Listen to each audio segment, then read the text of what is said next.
और अगर ईरान बम बना लेता है तो फिर जो रीजन की कंट्रीज हैं वो ट्रस्ट नहीं करेंगे ईरान को। Iran will be seen as a hegemon. Iran partner country नहीं दिखेगा तो उनको बम की जरूरत नहीं है। वो बिना बम के भी लड़ाई जीत चुके हैं। तो नेतन्याहू तो क्लियर था उनको लड़ाई क्यों चाहिए। ट्रंप क्लियर ही नहीं थे शुरू से मुझे लड़ाई क्यों चाहिए। अब लड़ाई में आप हार गए हैं। अब क्या है कि इतनी बड़ी ताकत अमेरिका हार गई है, खुलेआम कबूल करना मुश्किल हो रहा है, तो दुनिया हंस रही है। अब क्या बताएं कि जेडी वैंस पब्लिकली कह रहे हैं नेतन्याहू को कि इजराइल जो है बिना अमेरिका की मिलिट्री हेल्प के वो इजराइल रह ही नहीं सकता। ये भी उन्होंने कह दिया, इट कैन नॉट एग्जिस्ट। 3 बड़ी रीजनल ताकतें और एक पाकिस्तान वो मिल गई हैं जिसको हम क्वाड बोलते हैं। ये नया क्वाड है वेस्ट एशिया का, जिसमें पाकिस्तान है, जिसमें टर्की है, जिसमें इजिप्ट है और जिसमें सऊदी अरेबिया है। पाकिस्तान अब मिल चुका है वेस्ट एशिया के साथ, जुड़ गया है, जबकि पाकिस्तान साउथ एशिया में है। तो ये दोनों रीजन जुड़ गए हैं। याद करिएगा जब ऑपरेशन सिंदूर हुआ था तब चाइना की टॉप लीडरशिप ने बार बार करा था कि हम पाकिस्तान की टेरिटोरियल इंटीग्रिटी को सपोर्ट करेंगे, हम पाकिस्तान की मतलब जंग में भी सपोर्ट करेंगे। उन्होंने किया। करीबन 10,000 फौजी वहां अमेरिकन बैठे हैं, उनको वहां से निकलना है। इसीलिए कतारी जो है वो बातचीत कर रहे हैं पाकिस्तान के साथ कि पाकिस्तान उनको क्या सिक्योरिटी दे सकता है, जैसे पाकिस्तान ने सिक्योरिटी दी है सऊदी अरेबिया को। मैं तो पिछले 3-4 सालों से बोल रहा हूँ हमारी फॉरेन पॉलिसी गलत है। हम मानने को तैयार नहीं है कि चाइना आज एक बड़ी ताकत बन चुका है, तो हम लोग पीछे रह जाएंगे और हमारे जो गरीब लोग हैं वो उसका फायदा नहीं उठा पाएंगे। आज अमेरिका की हार का मतलब है कि एम्पायर जो है अमेरिका का, उसका गिरना शुरू हो चुका है। तब उस समय जिसे हम कहते हैं once in a century change, वो तो अब हुआ है। अमेरिकन एम्पायर डूब रहा है। अगर पेट्रोल डॉलर खत्म हो जाएगा तो अमेरिका खत्म हो गया, उसकी इकॉनमी खत्म हो गई। अमेरिकन एम्पायर डूब रहा है बहुत तेजी से, जो हिंदुस्तान की पॉलिसी नहीं समझ रही है। ये हमारी ये बदकिस्मती है कि हमारा एक कलोनियल माइंडसेट है कि अगर वो गोरे के साथ हम खड़े होंगे तो हमारी इज्जत होगी। इंडिया की तो क्रेडिबिलिटी पे ऑलरेडी शक पड़ चुका है जब मार्को रूबियो ने ये बयान दिया था कि जो ब्रिक्स में इंडिया जो है हमारी साइड लेता है। दोस्तों, सुपर पावर अमेरिका की ऐसी बेइज्जती वियतनाम युद्ध के बाद कभी नहीं हुई थी। ईरान ने पहले जंग में उसकी फजीहत की और अब जिनेवा में हुई बातचीत में भी उसने जता दिया है कि उसका पाला किस देश से पड़ा है। यही वजह है कि खिसियाए ट्रंप हर दिन कुछ अनाप शनाप बोल देते हैं, धमकियां दे रहे हैं, मगर ईरान पर उसका कोई असर नहीं पड़ रहा, मानो ट्रंप किसी ऐसे मुल्क के राष्ट्रपति हों जिनसे डरने की जरूरत नहीं है, न कोई खौफ न कोई चिंता।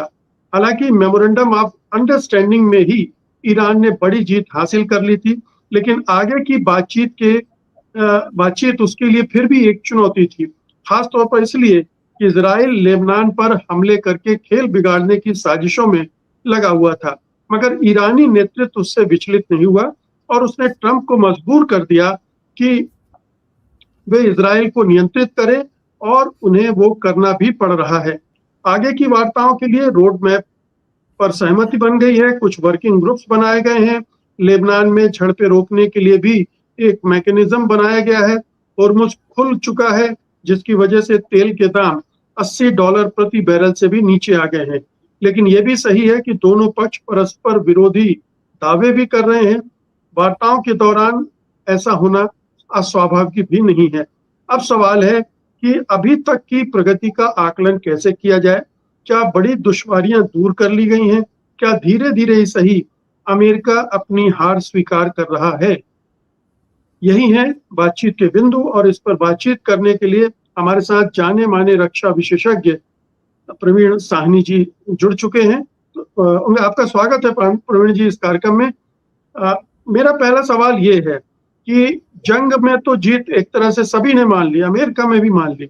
अब ये जिनेवा में वार्ताओं का दौर शुरू हुआ और इसमें भी अपर हैंड ईरान का ही दिख रहा है। इसको आप किस तरह से देख रहे हैं? किस दिशा में जा रही है जिनेवा वार्ता? क्या उससे वो हासिल हो रहा है ईरान को जो चाहता है?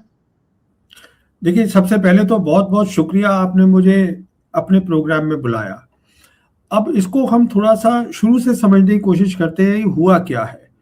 देखिए, जो एमओयू साइन हुआ है, ये पीस टाइम एमओयू नहीं है, जिसका मतलब है कि दोनों साइड जीत सकती हैं, जिसको हम बोलते हैं विन विन सिचुएशन। ये एमओयू बना है लड़ाई के बाद, वो लड़ाई जो कि ईरान जीत चुका है। तो इस एमओयू में एक की हार है और एक की जीत है।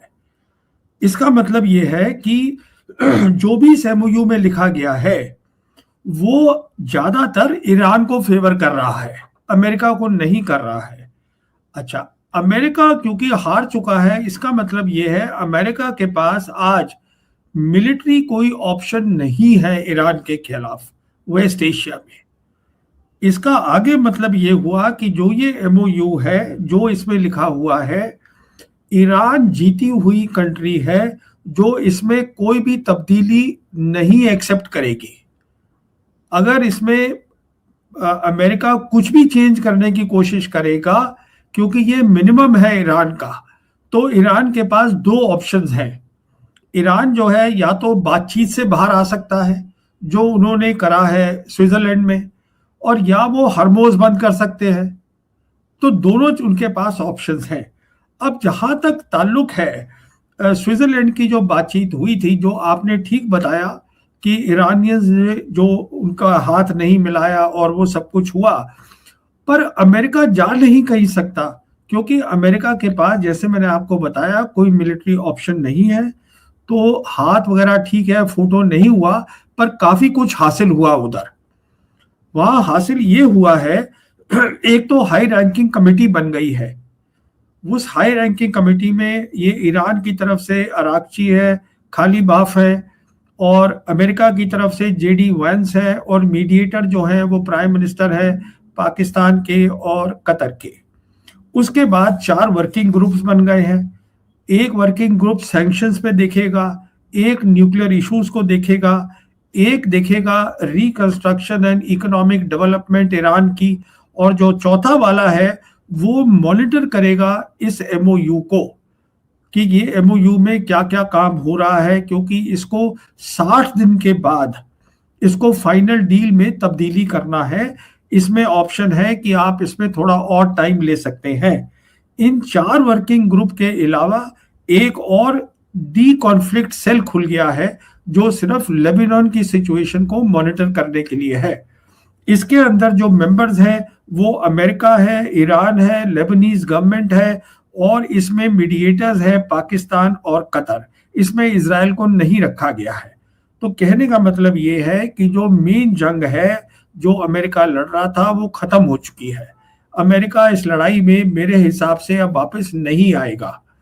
और जहां तक ताल्लुक है इसका इजराइल का, इजराइल अपनी हरकतों से बाज नहीं आएगा।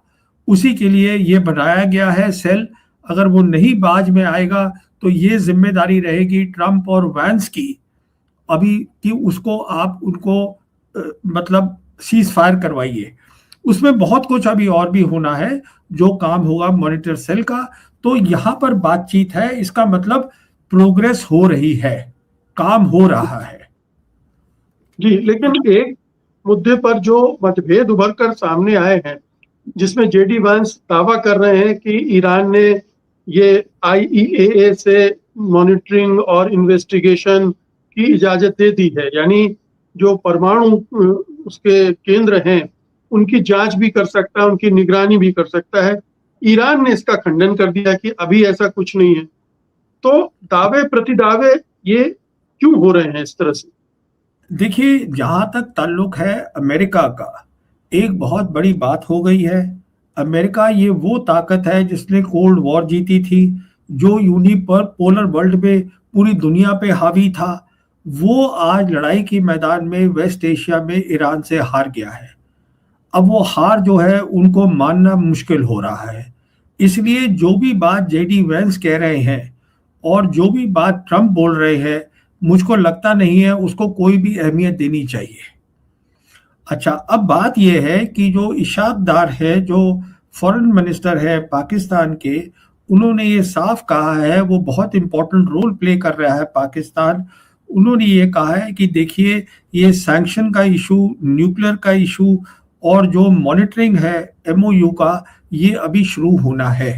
और जहां तक ईरान का ताल्लुक है, ईरान ने साफ कर दिया है कि हम आईएईए के जो इंस्पेक्टर्स हैं, जो भी हमारी न्यूक्लियर साइट्स हैं, हम उनको वहां पे नहीं जाने देंगे, क्योंकि वो कह रहे हैं कि ये जो हैं ये एजेंट है अमेरिका के, हम उनको वहां नहीं जाने देंगे। और साथ में उन्होंने ये भी साफ कर दिया है कि जो हमारे हक है अंडर द एनपीटी, वो हम उसको हासिल करेंगे।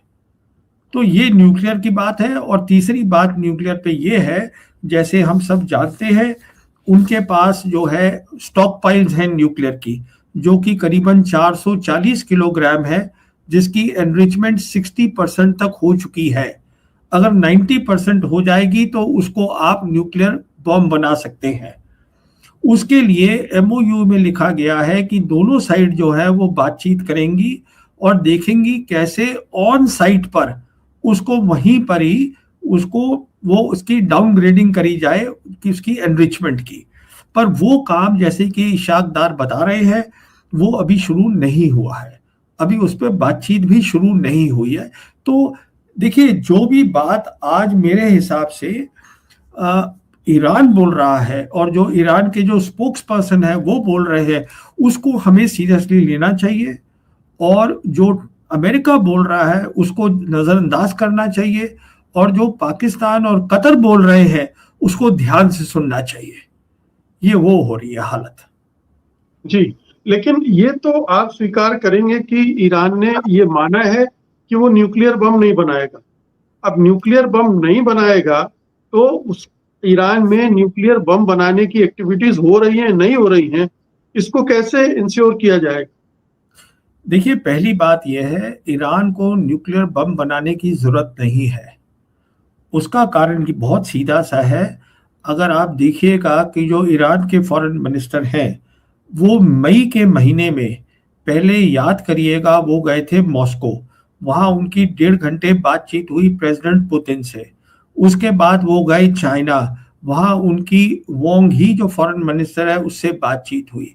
वापस आके उन्होंने ये बताया तेहरान के अंदर कि हम चाहते हैं कि वेस्ट एशिया में लड़ाई के बाद एक रीजनल फ्रेमवर्क बने। रीजनल फ्रेमवर्क का मतलब ये हुआ कि बाहर की ताकतें वेस्ट एशिया में ना हो, वेस्ट एशिया की जो भी प्रॉब्लम्स है वो वेस्ट एशिया के जो नुमाइंदे हैं, जो कंट्रीज हैं, वो उसको सॉल्व करेंगी। सिर्फ एक ही कंट्री है जो बाहर की, जिसको इंक्लूड करा गया है वेस्ट एशिया में, और वो है पाकिस्तान। अगर हमें ये बात समझ में आ जाती है कि क्यों अराकची, क्यों पाकिस्तान और क्यों ये सब जो ये सारी रीजनल प्लेयर्स मिलके एक साथ बात कर रही हैं, तो उससे फिर ये बात क्लियर हो जाती है कि अगर आपको रीजनल सोल्यूशन चाहिए है रीजनल प्रॉब्लम्स का, और अगर ईरान बम बना लेता है, तो फिर जो रीजन की कंट्रीज हैं वो ट्रस्ट नहीं करेंगे ईरान को। Iran will be seen as a hegemon. Iran partner country नहीं दिखेगा। तो ईरान के फायदे में ये है कि वो पार्टनर कंट्री दिखे। पर साथ साथ ईरान में बहुत लोग बोल रहे थे कि बम होना चाहिए। उसके लिए याद करिएगा, कुछ वक्त पहले जो ईरान के सुप्रीम लीडर है, जो कि मुश्तबा खमेनाई है, उन्होंने एक स्टेटमेंट इशू करी थी। उसमें ये कहा था कि मेरे जो सोच है एमओयू के ऊपर, वो अलग है, वो एकदम मिलती नहीं है प्रेसिडेंट पेशेश्कियान से। पर उन्होंने ये भी कहा था कि मैं पेशेश्कियान ने जो तय करा है, उन्होंने साइन करा है एमओयू के ऊपर, मैं उसके साथ चलूंगा। तो कहने का मतलब ये है, ईरान को बम बनाने की जरूरत नहीं है, क्योंकि हम जो बात करते हैं new world order, new world order की एक सबसे बड़ी इंपॉर्टेंट बात ये होगी कि हर रीजन अपनी प्रॉब्लम्स की खुद सलूशन ढूंढे, एक साथ मिलके बाहर के लोगों को ना लाए। और बाहर का सिर्फ मल्टीपोलर वर्ल्ड में दो बड़ी ताकतें हैं, चीन और रशिया, जो ईरान के साथ खड़ी है। तो जब हमको ये बात समझ में आ जाएगी तो ये भी क्लियर हो जाएगा कि पार्टनरशिप के तहत अगर उनको पार्टनरशिप बनानी है, रीजनल ऑर्डर लेना है, सब रीजन की कंट्रीज को साथ लेना है, तो उनको बम की जरूरत नहीं है। वो बिना बम के भी लड़ाई जीत चुके हैं। जी, लेकिन अगर हम अगले मुद्दे पर जाएं, तो जब एमओयू हुआ था तब ये कहा गया था कि ईरान के जो एसेट्स फ्रीज किए गए हैं उनमें से कुछ रिलीज किए जाएंगे, और माना जा रहा था कि $12 बिलियन के एसेट्स रिलीज किए जाएंगे। लेकिन क्या इस दिशा में कोई ठोस कदम उठाया गया दिखता है आपको? वर्किंग ग्रुप्स देखिए बनना एक बात है, लेकिन ये सब जो ईरान की फौरी जरूरत है। जी। देखिए इसमें क्या हुआ है, एमओयू में लिखा हुआ है साफ कि जब एमओयू साइन होता है, जो कि हो गया है, तब ईरान जो है अपना तेल, अपना पेट्रोकेमिकल्स बेच सकेगा आराम से। अमेरिका उसके ऊपर से वेवर हटा देगा। वो अमेरिका ने 60 दिन हटा के लिए। दिया, वो 60 दिन हटा के लिए। दिया। जी हाँ, जी। 31 अगस्त के लिए वो हट गया है, क्योंकि 60 दिन की म्याद है फाइनल डील को करने की, और उसमें टाइम एक्सटेंड करा जा सकता है। तो कहने का मतलब ये है, जब तक फाइनल डील नहीं होती तब तक ईरान अपना तेल बेच सकता है। जहां तक ताल्लुक है फ्रोजन एसिड्स का, इसमें दो बातें हैं। पहली बात यह है, बातचीत हो रही है कि टोटल $25 बिलियन, 6 और 6, पहली $6 बिलियन दिए जाएंगे। $6 बिलियन जो है वो ईरान के एसेट्स है जो कतारी बैंक में फ्रोजन है, उनको रिलीज करा जाएगा, पर वो अभी रिलीज नहीं हुए हैं, जो कि इशाक डार ने साफ कहा है अभी उसमें बातचीत नहीं हुई है। पर ये क्लियर कर दिया है ईरान के स्पोक्स पर्सन ने, प्रेसिडेंट ट्रंप का, जो प्रेसिडेंट ट्रंप बोल रहे हैं कि जब ये रिलीज होंगे तो वो हमारे फार्मर से सोयाबीन खरीदेंगे, ये खरीदेंगे। उन्होंने साफ कह दिया है हम तय करेंगे हम अपने पैसे को कैसे इस्तेमाल करेंगे। उन्होंने खंडन कर दिया है प्रेसिडेंट ट्रंप की बात को कि ऐसा कुछ नहीं है कि हम पे दबाव है तभी पैसे रिलीज होंगे अगर आप अमेरिका की सामान लेके। जैसे मैं आपसे कह रहा हूं हमें यह समझना है कि ये वो एमओयू है जिसपे ईरान कोई भी कमी पेशी नहीं एक्सेप्ट करेगा। नहीं तो उसके पास दो ऑप्शंस हैं जो मैंने आपको बता दिए हैं। वो हरमोज को बंद कर देगा और अमेरिका कुछ भी नहीं कर सकता, या वो बातचीत से बाहर आ जाएगा। तब अमेरिका को प्रॉब्लम है क्योंकि मिलिट्री ऑप्शन ही नहीं है। जी, तो ये आपने कहा कि ईरान को एक छूट ये मिल गई कि अपना पेट्रोकेमिकल्स बेच सकता है, और तुरंत जो उसको राहत चाहिए वो इससे ले सकता है।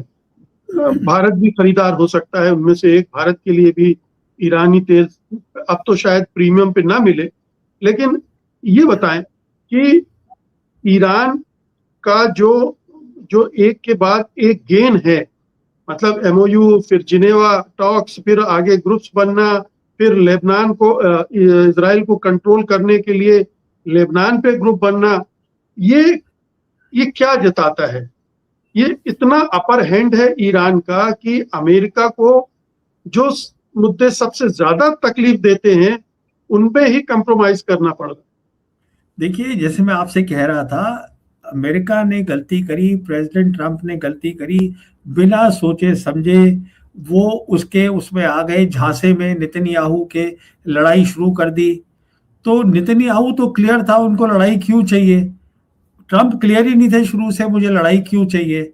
अब लड़ाई में आप हार गए हैं, आपके पास लड़ाई में कोई मिलिट्री ऑप्शन नहीं है, क्योंकि आपने लड़ाई की एप्रिसिएशन ही नहीं करी, वॉर एप्रिसिएशन नहीं करी।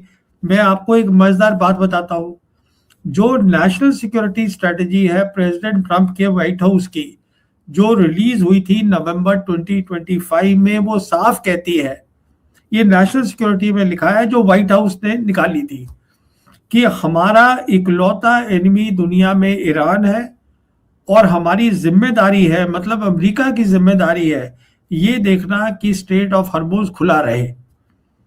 जब आपने खुद ही लिखा है और खुद आपने बिना सोचे समझे आपने लड़ाई शुरू कर दी, क्योंकि नेतन्याहू ने आपको कहा कि देखिए साहब अगर आप इनकी टॉप लीडरशिप को मार देंगे तो ईरान गिर जाएगा, आपने अपने मिलिट्री कमांडर्स को कंसल्ट ही नहीं किया। तो अब वो सिचुएशन आ गई है जब वो फंस गए हैं वहां पर बहुत बुरी की तरीके से। अब वो वहां से निकलना चाहते हैं। अब निकलने का तरीका एक ही है कि आप जो ईरान कहता है आप उसको करिएगा।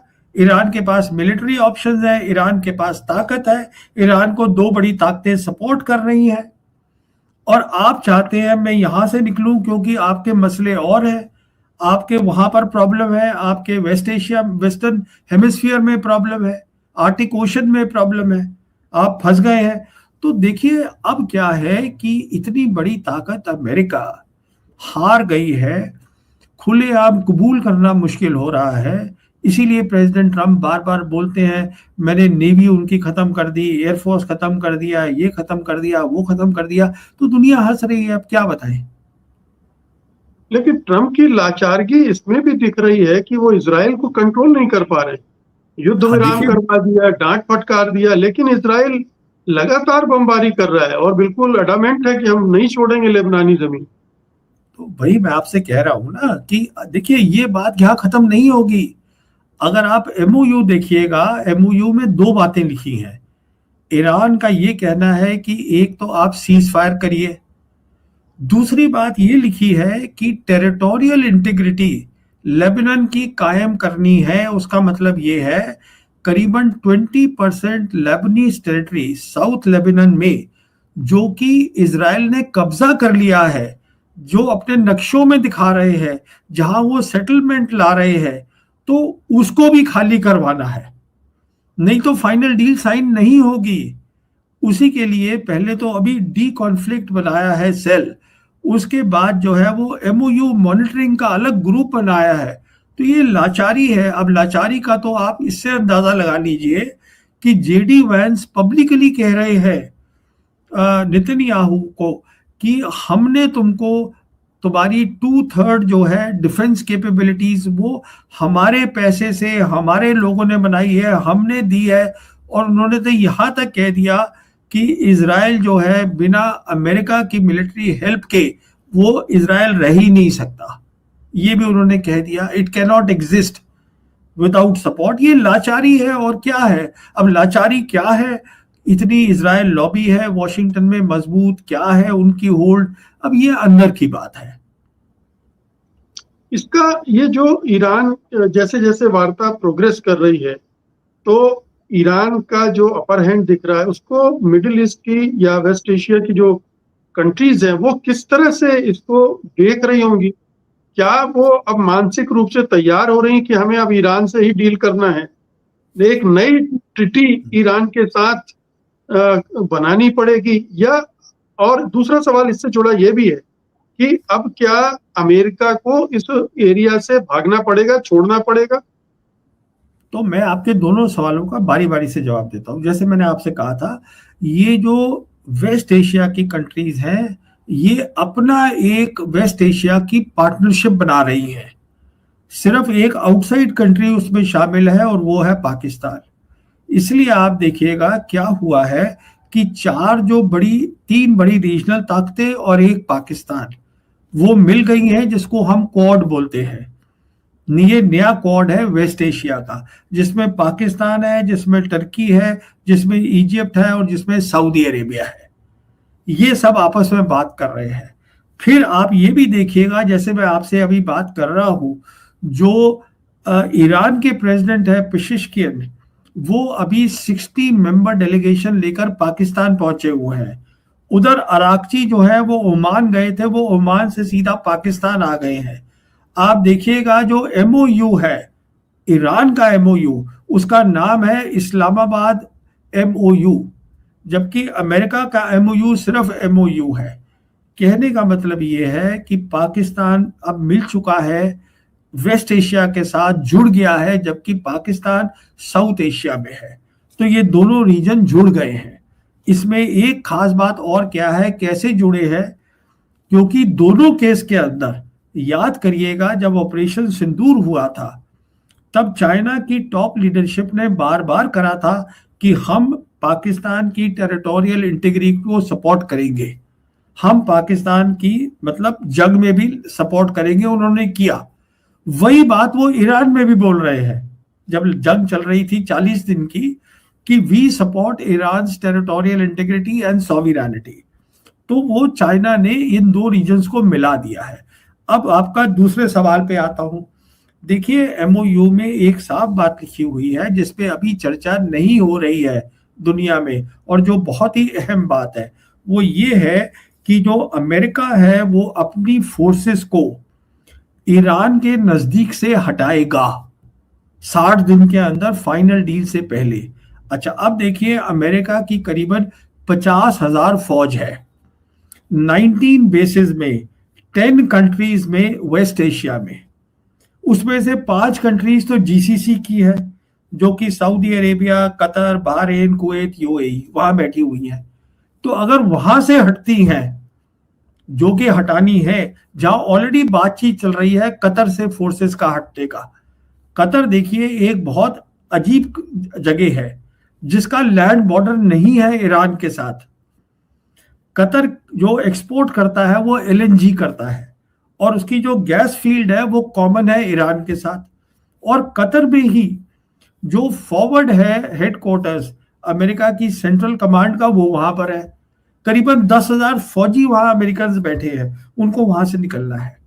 इसीलिए कतारी जो है वो बातचीत कर रहे हैं पाकिस्तान के साथ कि पाकिस्तान उनको क्या सिक्योरिटी दे सकता है, जैसे पाकिस्तान ने सिक्योरिटी दी है सऊदी अरेबिया को, उनको भी दी है। उनके साथ उन्होंने डिफेंस एग्रीमेंट करा था नवंबर 2025 में। तो कहने का मतलब ये है कि ये सारी जो ताकतें हैं वो मिल गई हैं अब, और सब मिल के काम एक साथ कर रही हैं। जैसे मैंने आपको बताया, क्वाड बन गया है, सबकी समझ में धीरे धीरे आ रहा है, हमें पार्टनरशिप में काम करना है। इसीलिए मैं आपसे कह रहा था कि ईरान जो है न्यूक्लियर बॉम्ब नहीं लेगा, क्योंकि वो लेने से ये फिर काम नहीं हो सकता, वो पार्टनरशिप नहीं होगी। फिर ईरान को देखा जाएगा कि ये हमसे बड़ी ताकत बन गया है, ये हेजीमोन बन गया है। तो ये हो रहा है। जी, तो आपने कहा कि पाकिस्तान तो साउथ एशिया में है, उसको भी इस मिडिल ईस्ट से जोड़ दिया गया है, जोड़ रहा है वो, तो भारत क्या कर रहा है फिर? देखिए, भारत जो है, भारत की जो फॉरेन पॉलिसी है, और ये नई बात नहीं है, मैं तो पिछले 3-4 सालों से बोल रहा हूं, हमारी फॉरेन पॉलिसी गलत है। इसलिए गलत है क्योंकि दुनिया बदल चुकी है। जो आज हम ग्राउंड पे देख रहे हैं वेस्ट एशिया में, 3 बड़ी ताकतें हैं। हम मानने को तैयार नहीं है कि चाइना आज एक बड़ी ताकत बन चुका है। हमने अपनी फॉरेन पॉलिसी जोड़ी हुई है एक ऐसे मुल्क के साथ जो बड़ी ताकत है, पर 12,000 किलोमीटर अवे है अमेरिका, जबकि सारा काम तो यहाँ पे हो रहा है। पावर यहाँ है, कनेक्टिविटी यहाँ है, इकोनॉमिक्स यहाँ हो रही है, हम वहां जा रहे हैं अमेरिका के साथ। फिर आप देखिएगा इजराइल, जेडी वैंस खुद बोल रहे हैं पब्लिकली कि आज इजराइल जो के साथ कोई भी मुल्क नहीं खड़ा, वो हिंदुस्तान का नाम लेना भूल गए। हिंदुस्तान खड़ा है इजराइल के साथ। मैं आपसे बात कर रहा हूं, इजरायली डिफेंस मिनिस्टर दिल्ली में है, वो हमारे डिफेंस मिनिस्टर राजनाथ सिंह से उनकी बातचीत हुई है, कैसे हम डिफेंस को और आगे बढ़ाएं अपना दोनों का। तो कहने का मतलब ये है, देखिए, फॉरेन पॉलिसी हमारी गलत है। मैं बहुत वक्त से बोल रहा हूं, हम फायदा नहीं उठा रहे हैं बदली हुई दुनिया का, तो हम लोग पीछे रह जाएंगे और हमारे जो गरीब लोग हैं वो उसका फायदा नहीं उठा पाएंगे। तो ये है। जी, अब मैं एक दूसरे बड़े सवाल पर आ रहा हूँ कि ये जो डेवलपमेंट हुआ है पिछले 1-1.5 महीने में, उसके बाद ऐसा लग रहा है कि सुपर पावर जो अमेरिका है उसको इतना ह्यूमिलिएशन झेलना पड़ रहा है, जो मेरे ख्याल से वियतनाम वार के बाद पहली बार है, या आप ग्रेट डिप्रेशन वाला वो जो सब पीरियड है उसके बाद। क्या आपको लग रहा है कि ये स्वेज कैनाल मूवमेंट जैसी स्थिति है अमेरिका के लिए, सुपर पावर के लिए? देखिए, ये दोनों अलग अलग एग्जाम्पल्स हैं। अब जब लोग बात करते हैं कि अमेरिका वियतनाम में हारा था, अमेरिका अफगानिस्तान में हारा था, हमें ये ध्यान में रखना है उस समय जो दुनिया थी, या तो कोल्ड वॉर थी और या यूनिपोलर वर्ल्ड थी। तो अमेरिका वहां से हारा और चला गया क्योंकि अमेरिका फिर भी सबसे बड़ी ताकत था। ये जो हार है ये अलग टाइप की हार है, ये 2 तरीके से अलग है। पहला अलग ये है कि जो हुआ था वियतनाम में, जो हुआ था अफगानिस्तान में, वो धीरे धीरे हुआ था, वो इररेगुलर वॉर थी, वो कई सालों तक चली, 16 साल तक चली वियतनाम की लड़ाई। ये 40 दिन में खत्म हो गई है, क्योंकि ये कन्वेंशनल लड़ाई है जो कि एसिमेट्रिकल तरीके से लड़ी गई है। ये इरेगुलर वॉर नहीं लड़ी है। अमेरिका, ये ईरान ने जो लड़ाई लड़ी है वो कन्वेंशनल लड़ाई लड़ी है, पर एसिमेट्रिकल तरीके से। पहली बात हमें ये समझनी है। दूसरी, हमें फर्क ये समझना है कि आज जो है अमेरिका की हार का मतलब अलग है। आज अमेरिका की हार का मतलब है कि एम्पायर जो है अमेरिका का, उसका गिरना शुरू हो चुका है। जिसे हम बोलते हैं beginning of the end of the American empire. और ये बात अगर हमारे पॉलिसी मेकर्स की समझ में आ जाए तो बेहतर रहेगा, क्योंकि आज एक नई दुनिया बन रही है और उसका पहला जो एविडेंस है, जो सबूत है, वो हम वेस्ट एशिया में देख रहे हैं। और आप इसे स्वेज कैनाल मूवमेंट नहीं मान रहे? नहीं नहीं, देखिए अमेरिकन वो एम्पायर 50, नहीं नहीं, वो 56 में हुआ था। देखिए ये सब चीजें जो है ये तब हुई थी जब हमारी जियो पॉलिटिक्स यहाँ नहीं आई थी। जब मैं बोलता हूँ कि जियो पॉलिटिक्स अब जो है वो अमेरिका और यूरोप में नहीं है, उसका मतलब ये होता है कि आज हमारे रीजन में सारी बड़ी ताकतें इसलिए आके काम कर रही हैं, जिसको हम यूरेशिया बोलते हैं, माइनस वेस्टर्न यूरोप, क्योंकि यहाँ पर वेल्थ है, यहाँ पर ताकत है, यहाँ पर कनेक्टिविटी हो रही है, यहाँ जियो इकोनॉमिक्स हो रही है, यहाँ मिलिट्री कंटेस्टेशन हो रहा है। तो कहने का मतलब ये है कि आज जो हार है अमेरिका की, वो ये हार है कि अमेरिकन एम्पायर नीचे आ गया है और न्यू वर्ल्ड ऑर्डर की हमने मिसाल वेस्ट एशिया में देखी है। तो ये सब पहले कहाँ हुआ था? तब उस समय जिसे हम कहते हैं once in a century change, वो तो अब हुआ है और उसमें फंस गए हैं प्रेसिडेंट ट्रंप। ये सवाल मैं इसलिए कर रहा हूं कि ये जो कुछ वेस्ट एशिया में हो रहा है, ये इसका मैसेज यूरोप में भी जा रहा है। चीन और रूस के को भी इसको एनालाइज कर रहे हैं। तो ये जो टोटल इम्पैक्ट जो न्यू वर्ल्ड ऑर्डर की आप बात कर रहे हैं, उसमें अमेरिका का रोल क्या होगा? वो कहां पर खड़ा होगा इस पूरे नई व्यवस्था में जो अगले 10, 15, 20 सालों में इमर्ज करेगी पूरी तरह से? तो देखिए ऐसा है, जैसे मैंने आपसे कहा, जियो पॉलिटिक्स सब खत्म हो चुकी है, यूरोप से भी और अमेरिका से भी, वहां नहीं होती।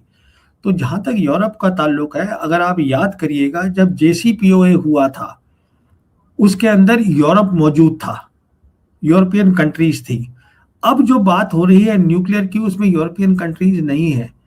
सिर्फ बात जो न्यूक्लियर की बात है वो होगी सिर्फ अमेरिका और ईरान के बीच में, कोई यूरोपियन कंट्री नहीं है। तो उनका रोल ही खत्म हो गया है, वो तो डिपेंडेंट है नेटो के ऊपर, नेटो खत्म हो गया है।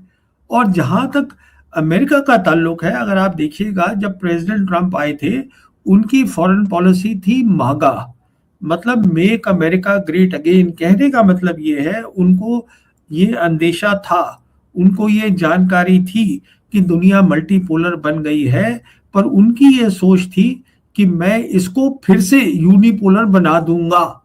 मैं मेक अमेरिका ग्रेट अगेन मतलब अमेरिका फर्स्ट। इसीलिए अगर आप देखिएगा उनकी नेशनल सिक्योरिटी स्ट्रैटेजी, उनकी नेशनल डिफेंस स्ट्रैटेजी, एक आती है व्हाइट हाउस से, दूसरी पेंटागन से आती है। दोनों ने जो टॉप इंपॉर्टेंस है वो दी है वेस्टर्न हेमिस्फीयर को, कि वहां पे बहुत सारी प्रॉब्लम आ गई है। मॉनरो डॉक्ट्रिन की बात हो रही थी, हम उसको दोबारा लाएंगे। उसका कारण ये था कि अगर अमेरिका को बड़ी ताकत फिर से बनना है दुनिया का, तो सबसे पहले उसको अपने रीजन में बड़ी ताकत बनना है। तो उसका तो वहां मसला पड़ा हुआ था। तो अभी प्रेसिडेंट ट्रंप इस गलत लड़ाई में पड़ गए हैं, जबकि उनको इस समय होना चाहिए था आर्टिक ओशन में, जो वहां मसले हैं उनको सॉर्ट आउट करना चाहिए था। कहने का मतलब ये है, देखिए अमेरिकन एम्पायर डूब रहा है। अमेरिकन एम्पायर दो बड़ी चीजों पे खड़ा था।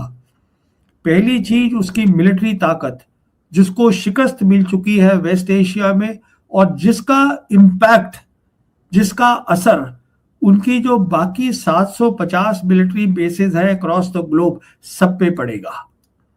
दूसरी ताकत जो उनकी है वो ये है कि जो डॉलर है वो रिजर्व करेंसी है वर्ल्ड की। अब क्या हुआ है कि अगर वो यहां से अपनी बेसेस हटाएंगे तो धीरे धीरे क्या होगा, ये रीजनल कंट्रीज जो है वो रीजनल करेंसी में ट्रेड करना शुरू कर देंगे। पेट्रो डॉलर धीरे धीरे करके खत्म हो जाएगा। अगर पेट्रो डॉलर खत्म हो जाएगा तो अमेरिका खत्म हो गया, उसकी इकॉनमी खत्म हो गई। तो कहने का मतलब ये है, this is the beginning of the end of the American empire. American empire डूब रहा है बहुत तेजी से, जो हिंदुस्तान की पॉलिसी नहीं समझ रही है।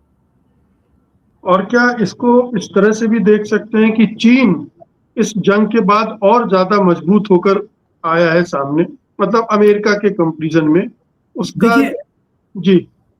देखिए इसमें भी ना एक बहस चलती रहती है वेस्टर्न कंट्रीज में, जहां वो कहते हैं कि साहब अमेरिका की हार से जीत को चीन को फायदा हुआ।